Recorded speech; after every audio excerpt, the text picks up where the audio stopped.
ముందు మనం ఏఎంఆర్ అంటే ఏంటో తెలుసుకుందామండి. ఏఎంఆర్ అంటే యాంటీ మైక్రోబియల్ రెసిస్టెన్స్.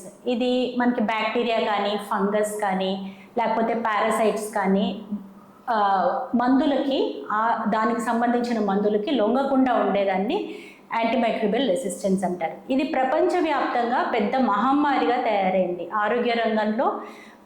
ప్రపంచ ఆరోగ్య సంస్థ ఏమని చెప్పిందంటే ఆరోగ్య రంగంలో ఇది టాప్ 10 అంటే మొదటి 10 హెల్త్ థ్రెట్స్లో ఒకటి అని ఇది 2019 నుంచే పేర్కొంది.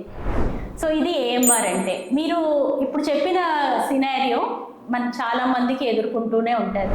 ప్రిస్క్రిప్షన్ లేకుండా మందులు తీసుకొని సొంత వైద్యం చేసుకొని యాంటీబయోటిక్స్, లేకపోతే ఇంతకు ముందర ప్రిస్క్రిప్షన్స్ పాత ప్రిస్క్రిప్షన్స్ నుంచి వెళ్ళి తెచ్చుకొని, కొంతమంది ఏం చేస్తూ ఉంటారంటే బంధువర్గాలు లేకపోతే స్నేహితుల ప్రిస్క్రిప్షన్స్ కూడా వాళ్ళు తీసుకొని మందులు వాడుకొని వాళ్ళు ప్రమాదంలో